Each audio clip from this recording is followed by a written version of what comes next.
Now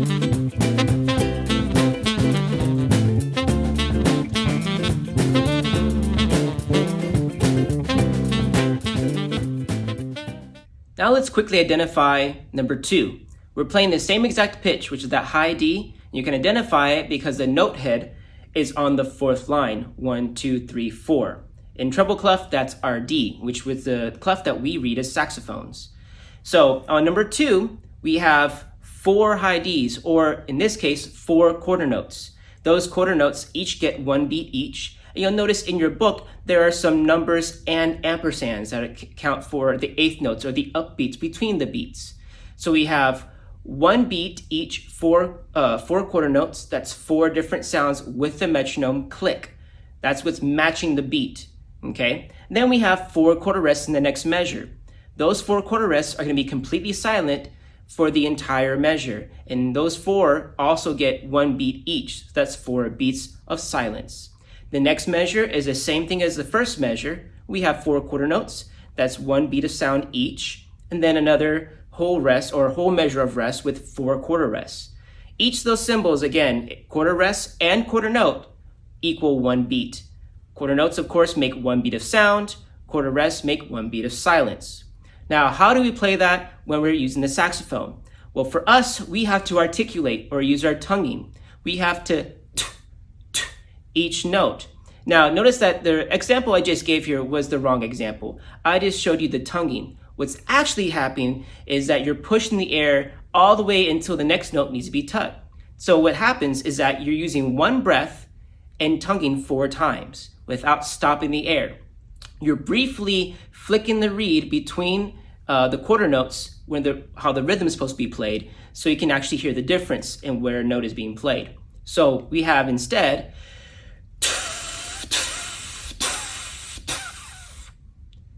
again, I'm spitting or tonguing just when the note is supposed to be played or counted. Here it is again. The air doesn't dissipate. It just has, it's just me blowing all the way through for the entire measure. Now, how we count this rhythm on number 2 is using the quarter notes on the beat. You have 1, 2, 3, 4. Now, each quarter note is attached to that number. For example, the first quarter note is beat 1. The second quarter note is beat 2. The third is beat 3. And the fourth quarter note is beat 4. Okay? Now, you'll also see on the right of the numbers an ampersand or an and sign.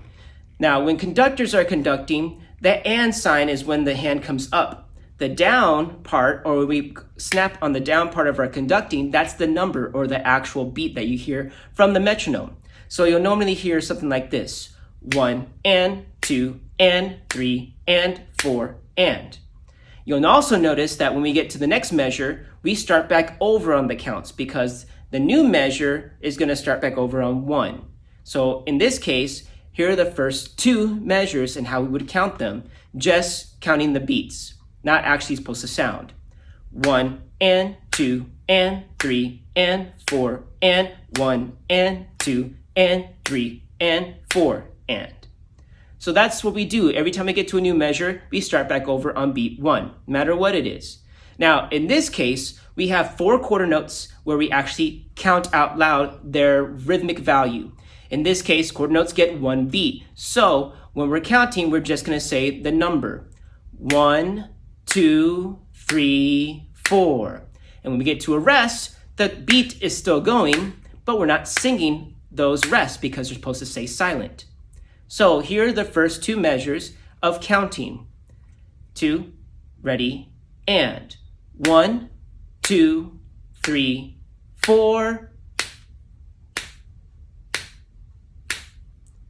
Notice I didn't count or say anything during the rest. I just kept the metronome going with my snaps or the beat because the music is still happening, we're just not playing. So how do we relay this onto playing our saxophone? Well, again, we're going to make sure that we're tonguing on the articulation of the beginning of the note and using 1 breath of air to just separate all the sounds within that measure. So it sounds something like this.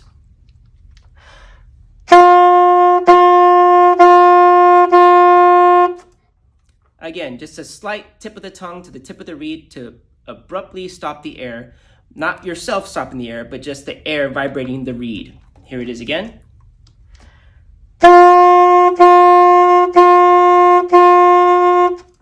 Notice that I didn't taper each note. It was all one volume all the way through, and I didn't stop the air very long, except for like a split millisecond, right? Until the next tonguing for the next quarter note. So how do we play this in class or together? I'm going to count you off with the metronome on. I'm going to give you count off of 4 because we have this time signature for this example is 4 beats per measure. So I'm going to go 1, 2, 3, 4. On beat 4, you're going to take a breath in, and then on the next beat is going to be beat 1 when you start the music, just like we did on example 1. So I'm going to count you off 1, 2, 3, breathe on beat 4, and exhale with the tonguing to start us off on beat 1. So here's the metronome, set at 60 beats per minute. Get your toe tapping along with this, your left toe. Keep your heel on the ground and tap. Keep your heel on the ground and tap your toe. If you're on carpet, you're not going to hear it. But if you're on a hard surface like tile or wood or laminate, you might hear it, especially if you're wearing shoes like me. So I'm tapping my foot to stay along with the metronome. And I'm going to start with you guys playing position. Sitting up tall, front edge of our chair, elbows down. Okay, relax your shoulders. Make sure to make nice C shapes around the instrument to hold the D. Octave key, 1, 2, 3, 4, 5, 6. Here we go. I'm going to count you off. 1, 2, 3.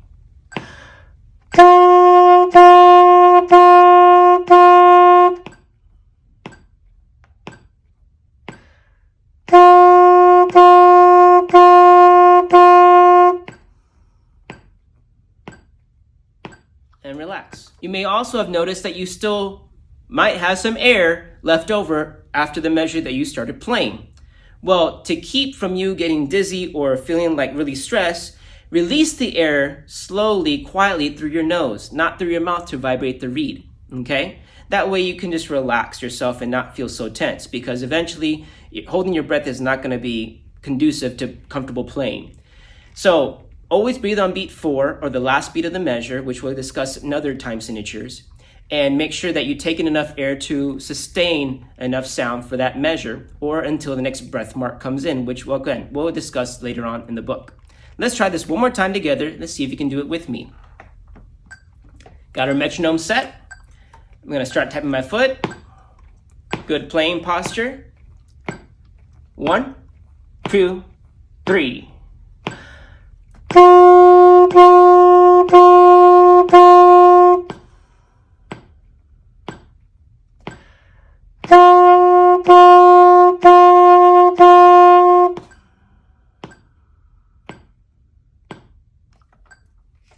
And that's it.